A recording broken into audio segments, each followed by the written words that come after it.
Football ഫാമിന്റെ പുതിയ വീഡിയോയിലേക്ക് എല്ലാ അനുപ്രേക്ഷകർക്കും സ്വാഗതം. നമ്മൾ ഇന്ന് സംസാരിക്കാൻ പോകുന്ന ഇന്ന് രാത്രി നടക്കാൻ പോകുന്ന കിഡിലൻ രണ്ട് മത്സരങ്ങളെ കുറിച്ചാണ്. ഒന്ന് ബാഴ്സലോണ വിസസ് അത്ലറ്റികോ മാഡ്രിഡ് ബാഴ്സലോണയുടെ ഹോം ഗ്രൗണ്ട് വെച്ച് നടക്കുന്ന മത്സരത്തിൽ അടുത്ത മത്സരം നോക്കണമെങ്കിൽ PSG versus Liverpool PSG home ground വെച്ച് നടക്കാൻ പോകണില്ലേ. ഈ രണ്ട് മത്സരങ്ങളും ഒരേ ടൈമിലാന്നുള്ളതാണ് ഫുട്ബോൾ പ്രേമികൾക്ക് ഒരു പ്രശ്നം. എന്താണ് ബാഴ്സലോണ അത്ലറ്റികോ മാഡ്രിഡ് നല്ല കടുത്ത മത്സരം തന്നെ. അവർ ലാ ലീഗിലെ അവസാന മത്സരത്തിൽ 2-1 വിജയിച്ചാണ് ബാഴ്സലോണ വരുന്നത്. അതേപോലെ തന്നെ ലിവർപൂള് പരാജയപ്പെട്ടിട്ടാണ് ഏതില് നമ്മുടെ FA കപ്പിൽ പരാജയപ്പെട്ട് സിറ്റിക്കെതിരെ 4-0 പരാജയപ്പെട്ടു വരുന്നത്.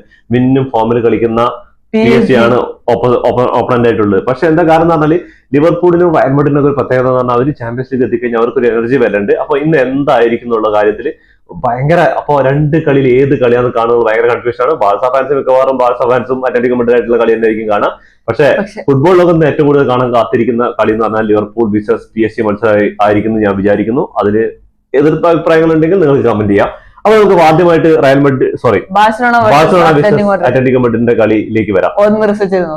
എന്തായിരിക്കും ഇന്നത്തെ കളിയിൽ റിസൾട്ട് നോക്കുമ്പോൾ സ്പോട്ടിഫൈ ക്യാമ്പന്യൂ ആണ് ലാസ്റ്റ് മത്സരം ലീഗിൽ സംഭവിച്ചത് നോക്കുമ്പോൾ 2-1 ബാഴ്സലോണ വിജയിച്ചു എന്ന് പറയണം. കാരണം എന്താന്ന് വെച്ചാൽ അവര് 4ാം സ്ഥാനത്താണ്.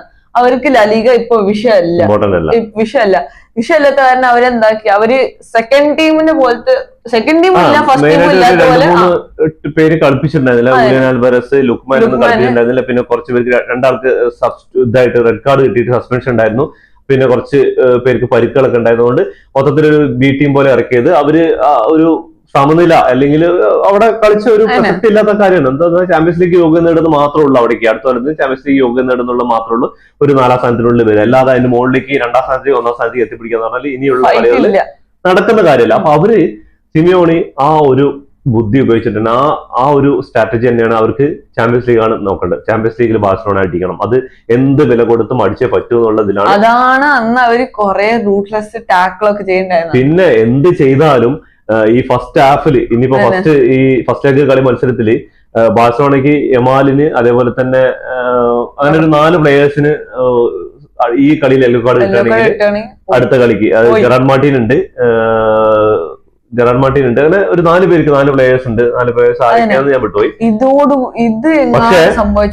പക്ഷേ അതിനേക്കാളും അവിടെ അത്ലറ്റികോ മാഡ്രിഡ് 7 പ്ലേയേഴ്സിനോളം ആൽമാഡയ്ക്ക് അതേപോലെ സിമിയോണിക്ക് അതേപോലെ ഒരുപാട് ലെഗനന്റിന് അതേപോലെ ഒരു 7ഓളം പ്ലേയേഴ്സിന് അവിടെ യെല്ലോ കാർഡ് കിട്ടി സെക്കൻഡിൽ കളിക്കാൻ പറ്റില്ല. അപ്പൊ ഫസ്റ്റ് ഒക്കെ എന്തായാലും ക്യാമ്നോയില് അവര് അങ്ങനെയുള്ള കളിയിലേക്ക് കളിക്കാം നടക്കുന്ന കാലം ബാഴ്സലോണ അത് എടുത്ത് ഒരു മാജിക് ചെയ്യണ പോലെ ചെയ്യേണ്ടി വരും. കാരണം എന്താ വെച്ചാൽ അടുത്ത ലെഗിൽ മെട്രോപൊളിറ്റനിൽ പോയിട്ട് പാടുവേണ്ടി വരും. മെട്രോപൊളിറ്റൻ ടാസ്ക് തന്നെയാണ്. എന്താ പറയുക, ലാസ്റ്റ് മത്സരം ലാ ലീഗിൽ ജയിച്ചാൽ അവർക്ക് അത്രമാത്രം ലാ ലീഗ് ഇമ്പോർട്ടന്റ് ഉള്ളൂ. അതുമല്ല, പിന്നെ 10 പേരുമായിട്ടാണ് 45 മിനിറ്റ് അത്ലറ്റികോ മാഡ്രിഡ് കളിച്ചതെന്ന് കൂടി ആലോചിക്കണം.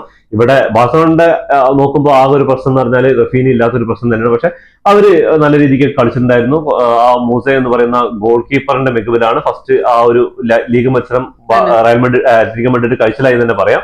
അപ്പൊ നാളത്തെ മത്സരത്തിൽ എന്തായിരിക്കും സ്കോർ പ്രൊഡിക്ഷൻ? എത്ര ഗോളിലായിരിക്കും ജയിക്കാൻ ചാൻസ്? ബാഴ്സലോണ കഷ്ടിച്ച് 2-1 ജയിക്കും. എന്റെ ഒരു അഭിപ്രായത്തില് ബാഴ്സലോണ 3-1 ജയിക്കുന്നതാണ്. എന്താ കാരണം എന്ന് പറഞ്ഞാല് അത്ലറ്റികോ മാഡ്രിഡ് ക്യാമ്പ് നൗ ആണെന്നുള്ള കാര്യം ചിന്തിക്കണം. പിന്നെ വേറൊരു കാര്യം എന്ന് പറഞ്ഞാല് അവർക്ക് യെല്ലോ കാർഡിന് എന്തായാലും പേടിച്ചിട്ടേ കളിച്ച് പറ്റൂ. അപ്പോ സ്റ്റാർട്ടിംഗ് ലെവലിൽ ഇതുണ്ടാവും. പിന്നെ ഈ യമാലിനെയൊക്കെ ഫൗൾ ചെയ്യാൻ നോക്കി കഴിഞ്ഞാൽ യെല്ലോ കാർഡ് കിട്ടി കഴിഞ്ഞാൽ അവർക്ക് അടുത്ത കളി പ്രശ്നം തന്നെയാണ്. അതേപോലെ കഴിഞ്ഞ മത്സരത്തിൽ വന്ന റെഡ് കാർഡ്, ആ 2 യെല്ലോ കാർഡ് കിട്ടിയിട്ട് യെല്ലോ കാർഡ് അങ്ങനെയുള്ള പ്രശ്നങ്ങളൊന്നും വരാതിരിക്കാൻ വേണ്ടിയിട്ട് കഴിഞ്ഞ മത്സരത്തിൽ മെട്രോപൊളിറ്റനാണെന്ന് ആലോചിക്കണം. പക്ഷെ ഈ മത്സരം ക്യാമ്പ് നൗവിൽ നടക്കാൻ പോകുന്ന ആ ഒരു പോസിറ്റീവ് ആണ് ഉള്ളത്.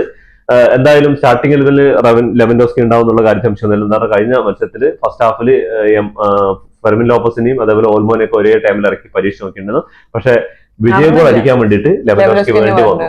അപ്പോ എന്റെ ഒരു കാഴ്ചപ്പാട് ഇതാണ്, 3-1 വിജയിക്കുന്നതാണ്. അതിൽ യാതൊരു സംശയമില്ല. നമുക്കപ്പോ ഇവരുടെ സ്റ്റാർട്ടിംഗിൽ ഒന്ന് നോക്കിയാൽ ഒരു പ്രഡിക്ഷൻ ആയിട്ട്. അപ്പൊ ഇവരുടെ രണ്ടുപേരുടെയും പ്രഡിക്ഷൻ ലൈനപ്പ് എന്താ നോക്കിയാലോ? ആദ്യം ബാഴ്സലോണ തുടങ്ങട്ടെ. ബാഴ്സലോണന്റെ നോക്കുകയാണെങ്കിൽ ബാഴ്സലോണന്റെ ജോൺ ഗാർസിയ ഗോൾ കീപ്പർ ആയിട്ട് ഉണ്ടാവുക. ഡിഫൻസീവ് സെന്റർ ബാക്കുകളായിട്ട് ജെറാഡ് മാർട്ടിനും കുബാർസി ഉണ്ടാവും. ലെഫ്റ്റും റൈറ്റും ആയിട്ട് കാൻസലോയും കുണ്ടെ തന്നെ ആയിരിക്കും സ്റ്റാർട്ട് ചെയ്യാൻ ചാൻസ്. കുണ്ടെ പരിക്കൊക്കെ മാറിയിട്ട് കഴിഞ്ഞ കളിയിൽ സ്റ്റാർട്ടിംഗ് ചെയ്യുന്നുണ്ട്. സെന്ററിൽ നോക്കുകയാണെങ്കിൽ മിഡ്ഫീൽഡർ റോളിൽ പെഡ്രി ഉണ്ടാവും. അതേപോലെ തന്നെ ഫെർമിൻ ലോപ്പസ് തന്നെ ആയിരിക്കും. അതേപോലെ തന്നെ ബെർണാൽ ആയിരിക്കും സ്റ്റാർട്ട് ചെയ്യാന്നുള്ളതാണ്. ചിലപ്പോ എറിക് ഗാർസിയ വരാൻ ചാൻസ് ഉണ്ട്. അറ്റാക്കിംഗ് നോക്കുകയാണെങ്കിൽ റാഷ്ഫോർഡും യമാലും അതേപോലെ സ്ട്രൈക്കർ റോളിലായിട്ട് ലെവൻഡോസ്കിൻ ഉണ്ടാവുക. ലെവൻഡോസ്കിൻ എന്തായാലും ഉണ്ടാവും. എന്താ കാരണം എന്ന് പറഞ്ഞാൽ ക്യാമ്പ് നൗ ആണ് ഗോൾ സ്കോർ ചെയ്യാൻ വേണ്ടിയിട്ടുള്ള ചാൻസ്. എന്താ പറഞ്ഞാൽ ഫെറാൻ ടോറസ് ഭയങ്കര ഇതിലാ പോയിക്കൊണ്ടിരിക്കുന്ന അവസാന മത്സരങ്ങളിൽ. ലീഗിൽ ഏറ്റവും കൂടുതൽ ഗോളൊക്കെ അടിച്ചു കൂട്ടിയുള്ള കാര്യമൊക്കെ തന്നെയാണ്. സ്റ്റാർട്ടിങ് നല്ല പോലെ ആയിരുന്നു. ചങ്ങായിയുടെ മുട്ടി ഒന്ന് വെട്ടിക്കൊടുക്കുന്നുണ്ട്. എന്താ തോന്നുന്നത്, ഈ ഒരു എന്റെ ഒരു കോമഡി ആയിട്ട് പറഞ്ഞോ, ചങ്ങായി ഈ മുടിയൊക്കെ വളർത്തിയ ശേഷം ഭയങ്കര മോശമായിട്ട് കളിയിലുള്ള കാര്യം ശ്രദ്ധിച്ചിട്ടുണ്ടാ. ആദ്യം നല്ലൊരു ഇതായിരുന്നു, ഇപ്പൊ ഭയങ്കര പക്വതയൊക്കെ ആയിട്ട് ഫുൾ ഫ്ലോപ്പിലാണ് കളിച്ചുകൊണ്ടിരിക്കുന്നത്. അപ്പൊ എന്താണ് ഇത് നോക്കുകയാണെങ്കിൽ ഗോൾ കീപ്പറായിട്ട് മുസ ആയിരിക്കും നിൽക്കുക. പിന്നെ നമ്മളെ മത്തയോ ആൻഡ് മൊളിഞ്ഞോ ആയിരിക്കും റൈറ്റ് ആൻഡ് ലെഫ്റ്റ് ബാക്കുകളായിട്ട്. ലിനോർമാഡോ ഹാങ്കോ ഇവർ രണ്ടുപേരെ ആയിരിക്കും ഡിഫൻസ് ഫുൾ ബാക്കുകളായിട്ട്. ലുക്മാന്, കോക്കെ, ലൊറൻറ്റെ, ഗുലിയാനോ സിമോനെ എന്ന് അടങ്ങിയ 4 പേര് കളിക്കുക. അത് തന്നെയാണ് അവരെന്താണ് രണ്ട് വിങ്ങുകളിലൂടെ പെട്ടെന്ന് അറ്റാക്ക് ചെയ്തിട്ട് പെട്ടെന്ന് ആ ഒരു ഗ്രേസ്മാനിക്കും ഗുലിയൻ ആൽവാരസിനും പെട്ടെന്ന് ഗോൾ. അതെ, ചിലപ്പോ ഇന്നിപ്പോ മറ്റേ ഈ ചങ്ങനെ സൊലോത്തിന് ഇറക്കാനും ചാൻസ് ഉണ്ട്. എന്താ കാരണം എന്ന് പറഞ്ഞാൽ പെട്ടെന്ന് അറ്റാക്ക് ചെയ്തിട്ട് ഈ കൗണ്ടർ കിട്ടുന്ന ഭാഗത്ത് പെട്ടെന്ന് അറ്റാക്ക് ചെയ്തിട്ട് ഓഫ് ലൈൻ ട്രാപ്പ് ബീറ്റ് ചെയ്തിട്ട് പിന്നെ മെയിൻലി നമ്മള് അറ്റ്ലന്റിക്കോ പെനാൾട്ടി ബോക്സിനെ കാട്ടി കൂടുതൽ ബാഴ്സന്റെ സൈഡിലായിരിക്കും. ഈ ഹാഫിനെയും കാട്ടി കൂടുതൽ ആ ഹാഫിലായിരിക്കും. ആളുടെ പണി എന്ന് പറഞ്ഞാൽ ബോൾ കിട്ടുക, ഫിനിഷ് ചെയ്യുക, ബോൾ എടുക്കുക, ഫിനിഷ് ചെയ്യുക. എന്താ പറഞ്ഞാൽ ആള് അത്യാവശ്യം ആജാനുഭാവമാണ്. അപ്പൊ പെട്ടെന്ന് ഹെഡിൽ ബോൾ റിസീവ് ചെയ്യാൻ കഴിയും. അത് റിസീവ് ചെയ്ത് കഴിഞ്ഞ് പെട്ടെന്ന് സ്കോർ ചെയ്യാൻ വേണ്ടി കഴിഞ്ഞ കളിയിലൊക്കെ അവസാന മിനിറ്റിൽ ഭാഗ്യം കൊണ്ട് രക്ഷപ്പെട്ടെന്ന് പറയാം. അപ്പൊ ഇതാണ് ബാഴ്സലോണ വിസസ് അത്ലറ്റിക്കോ മഡ്രിഡ് മത്സരത്തെ കുറിച്ച് പറയാനുള്ളത്. നിങ്ങളുടെ വിലപ്പെട്ട അഭിപ്രായങ്ങൾ കമന്റ് ബോക്സിൽ രേഖപ്പെടുത്തുക. ആര് ജയിക്കും, എത്ര ഗോൾ എന്നുള്ളത്.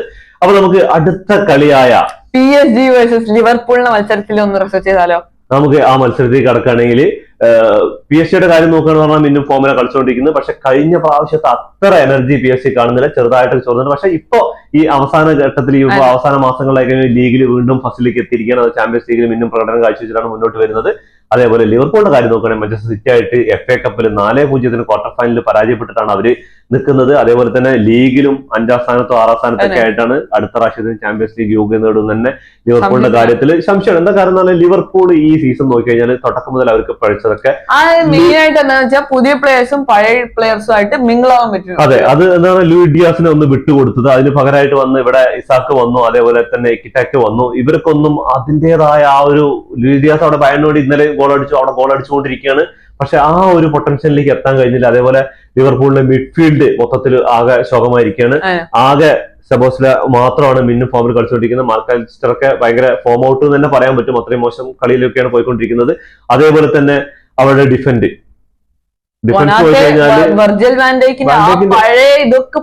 ആ അഗ്രഷനും കാര്യങ്ങളൊന്നും ഇപ്പൊ കാണാൻ കിട്ടുന്നില്ല. അതേപോലെ തന്നെ ഈ കഴിഞ്ഞ സീസണ് അപേക്ഷിച്ച് നോക്കിക്കഴിഞ്ഞാൽ ഈ സീസൺ നോക്കിക്കഴിഞ്ഞാൽ അവിടെ ജോട്ടയുടെ വിയോഗമുണ്ട്. അതൊക്കെ ശരിയാണ്. പക്ഷെ അതൊക്കെ ഒരു പരിധി റിക്കവറി ആയി വരുന്നൊക്കെ ഞാൻ പറഞ്ഞിട്ടുണ്ട്. പക്ഷെ അതിൽ നിന്ന് ഇപ്പോഴും പല പ്ലേയേഴ്സും റിക്കവറി ആയിട്ടുള്ളത്. അതേപോലെ തന്നെ മുഹമ്മദ് സാലയുടെ സാൾട്ടായിട്ടുള്ള പ്രശ്നങ്ങൾക്ക് ശേഷം ടീമിൽ ഉള്ള ആ ഒരു സാല വിട്ടു നിൽക്കുന്ന പോലെ ടീമായിട്ട് വലിയ ഒരു കോൺട്രിബ്യൂഷൻ അവസാന മത്സരത്തിൽ പെനാൽറ്റി വരെ മിസ് ചെയ്തിട്ടുണ്ടായിരുന്നു. അപ്പൊ സാലയ്ക്കും ഈ സീസണോടുകൂടി കളി ഏകദേശം സാല ലിവർപൂൾ ആയിട്ട് വിട്ടിരിക്കുകയാണ്. ഇപ്പൊ ഓരോ ക്ലബ്ബുകൾ ആൻഫീൽഡിൽ വന്ന് കളിക്കാൻ ഭയപ്പെട്ടിരിക്കുന്ന ഒരു കാലമുണ്ട്. പക്ഷെ ഈ സീസണിൽ നോക്കി കഴിഞ്ഞാൽ ചെറിയ ചെറിയ ക്ലബ്ബുകൾ വരെ ആൻഫീൽഡിൽ പോയിട്ട് ലിവർപൂളിനെ കളിക്കൊണ്ടിരിക്കുകയാണ്. അപ്പൊ ഇതാണ് പോയിക്കൊണ്ടിരിക്കുന്ന സിറ്റുവേഷനിൽ എന്തായിരിക്കും ഇന്നത്തെ കളിയുടെ പ്രഡിക്ഷൻ? ആര് ജയിക്കും, എത്ര ഗോൾ? എന്റെ ഒരു പ്രഡിക്ഷൻ നോക്കുകയാണെങ്കിൽ ഒരു അടിപൊളി മത്സരമായിരിക്കും. ആൻഫീൽഡിൽ വെച്ച് നടക്കുന്ന ഡോമിനേഷൻ PSG എല്ലാം നടക്കുന്നത്. PSG ഹോം വെച്ച് നടക്കുന്ന മത്സരം PSG ഡോമിനേഷൻ ആയിരിക്കും. അത് കാരണം എന്റെ സ്കോർ നോക്കുകയാണെങ്കിൽ 3-1 PSG ജയിക്കും. ഞാൻ പറയുന്നത് കാരണം എന്ന് പറഞ്ഞാൽ PSG എത്ര ഗോൾ അടിക്കാൻ പറ്റും അത്ര ഗോൾ അടിക്കുക. കാരണം ആൻഫീൽഡിൽ പോയിട്ട് ഒരു സെക്കൻഡ് ഒരു ഇതെടുക്കരുത്, റിസ്ക് എടുക്കരുത് പറഞ്ഞിട്ട് അവര് അടിക്കാൻ തന്നെ നോക്കുള്ളൂ. എന്റെ ഒരു അഭിപ്രായത്തിൽ 4-2 ജയിക്കുന്നതാണുള്ള ഒരു തോന്നല്. കാരണം സിറ്റിനോടത്തുള്ള ആ ഒരു പ്രകടനം ആയിരിക്കില്ല കാഴ്ചവെക്കുക. ലിവർപൂൾ കുറച്ചും കൂടി ബെറ്റർ ആയിട്ടുള്ള ഒരു ഇത് ശ്രമിക്കും. സിറ്റിയോട് എന്ന് പറഞ്ഞാൽ ഭയങ്കര ഷോക്കായിരുന്നു കളി. അത് നമുക്ക് സിറ്റിയുടെ ഗോൾ കീപ്പറും ഭയങ്കര ആയിട്ട് അന്ന് കളിച്ചിട്ടുണ്ടായിരുന്നു. അതുകൊണ്ടാണ് ലിവർപൂളിന് ഗോൾ സ്കോർ ചെയ്യാൻ പറ്റാതിരുന്നത്. അപ്പോൾ അങ്ങനെയാണ് പോയിക്കൊണ്ടിരിക്കുന്നത്. ലീഗിലൊക്കെ ഭയങ്കര മോശം സിറ്റുവേഷൻ ആണ്. ഇപ്പൊ സിറ്റി എന്ന് പറഞ്ഞാൽ ഇപ്പൊ അവസാനമായി കഴിഞ്ഞപ്പോൾ കരബാവ് കപ്പ് ഫൈനലിൽ ആഴ്സണലിനെ അടിച്ചിട്ടാണ് വരുന്നത്. അതേപോലെ തന്നെ അവര് ലീഗിൽ FA കപ്പിൽ അതേപോലെ ലീഗിൽ ഇപ്പോ ഏത് സമയത്തും ചിലപ്പോ ലീഗ് എടുക്കാൻ വരെ ഇനിയുള്ള മത്സരങ്ങൾ ഫുൾ ജയിച്ചു കഴിഞ്ഞാൽ ആഴ്സണലിന്റെ ആയിട്ടുള്ള ഇത്തിഹാദിൽ വല്ല മത്സരമുണ്ട്. അതൊക്കെ ആ ഒരു വഴിക്ക് നടക്കുന്നുണ്ട്. പക്ഷെ ലിവർപൂൾ ഈ സീസണിൽ അമ്പേ പരാജയം തന്നെയാണ്. ഈ ഒരു ചാമ്പ്യൻസ് ലീഗിൽ നിന്ന് പുറത്തായി കഴിഞ്ഞാൽ അവർക്ക് 0 കപ്പ് ട്രോഫിയിൽ ഈ സീസണിൽ അവസാനിപ്പിക്കാന്നുള്ള കാര്യമാണ്. അപ്പോൾ നമുക്ക് ഇവരുടെ സ്റ്റാർട്ടിംഗ് ലെവൽ ഒന്ന് പരിശോധിച്ച് നോക്കിയാലോ? ഇതിന് സ്റ്റാർട്ടിംഗ് ലെവൽ നോക്കുകയാണെങ്കിൽ നമ്മള് ആദ്യം തന്നെ PSG സ്റ്റാർട്ടിംഗ് ലെവൽ നോക്കുകയാണെങ്കിൽ നമ്മൾ PSG ക്കായിട്ട് ഗോൾ കീപ്പറായിട്ട് സനോഫ് ആയിരിക്കും. ഹക്കീമി ആൻഡ് ന്യൂനോ മെൻഡസ് ആയിരിക്കും ലെഫ്റ്റ് ആൻഡ് റൈറ്റ് ബാക്കുകളായിട്ട്. പാച്ചോ സെംബ്രി ആയിരിക്കും ഫുൾ ഡിഫൻസീവ് ഫുൾ ബാക്കുകളായിട്ട്. പിന്നെ നമ്മള് മിഡ്ഫീൽഡിലേക്ക് വരികയാണെങ്കിൽ വിറ്റീന്യ, സാൻ എംറി, പിന്നെ നമ്മുടെ ജോൺ എവിസ് ആയിരിക്കും ഈ 3 പേരുടെ മിഡ്ഫീൽഡിൽ. പിന്നെ അറ്റാക്കിങ് എല്ലാവർക്കും അറിയുന്ന പോലെ ഡുവെ, ഡെംബലെ, കവറസ്കേലിയ എന്നൊരു 3 പേരുടെ അവരാണ് ഇപ്രാവശ്യം ഗോൾ അടിച്ചുകൊണ്ടിരിക്കുന്നത്. കഴിഞ്ഞ പ്രാവശ്യം അവർ തന്നെ അടിച്ചുകൊണ്ടിരിക്കുന്നുണ്ടായിരുന്നത്. അപ്പോ ലിവർപൂളിന്റെ കാര്യം നോക്കുകയാണെങ്കിൽ ജോർജി ആയിരിക്കും ഗോൾ കീപ്പറായിട്ട് ഉണ്ടാവുക. നമ്മുടെ സെന്റർ ബാക്കുകളെ നോക്കിയ കൊണാറ്റയും അതേപോലെ തന്നെ വാൻഡേക്കും ആയിരിക്കും ഉണ്ടാവുക. ലെഫ്റ്റും റൈറ്റും ആയിട്ട് കർക്കസും അതേപോലെ തന്നെ ഫെർപോങ്ങും ആണ് ഉണ്ടാവുക. മിഡ്ഫീൽഡിൽ നോക്കുകയാണെങ്കിൽ നമ്മള് മാക്കാലിസ്റ്റർ ഉണ്ടാവും. മാക്കാലിസ്റ്ററിന്റെ കൂടെ സബോസ്ലെ ഉണ്ടാവും. ലെഫ്റ്റും റൈറ്റും ആയിട്ട് ബ്രിഡ്സും സാല ആയിരിക്കും കളിക്കുക. അറ്റാക്കിംഗ് സ്ട്രൈക്കറായിട്ട് നമ്മുടെ എക്കിറ്റൊക്കെ തന്നെ ആയിരിക്കും ഉണ്ടാവുക. അപ്പൊ എന്തായിരിക്കും ഈ ഒരു ഫോർമേഷനിൽ ഇറങ്ങി കഴിഞ്ഞാൽ ഇന്നത്തെ റിസൾട്ട് നിങ്ങൾ കമന്റ് ബോക്സിൽ കമന്റ് ചെയ്യാൻ മറക്കരുത്. ആര് ജയിക്കും, എത്ര ഗോൾ എന്നുള്ളത് 2 മത്സരത്തിനെ കുറിച്ച്. അതെ, 2 മത്സരത്തെ കുറിച്ച്. അപ്പൊ ഇതോടുകൂടി ഈ വീഡിയോ അവസാനിക്കുന്നു. ഫുട്ബോൾ ലോകത്തെ പുതിയ വിശേഷങ്ങളുമായി വീണ്ടും കാണാം. ഈ വീഡിയോ ഇഷ്ടപ്പെട്ടാൽ ലൈക്ക്, ഷെയർ, സബ്സ്ക്രൈബ് ചെയ്യുക.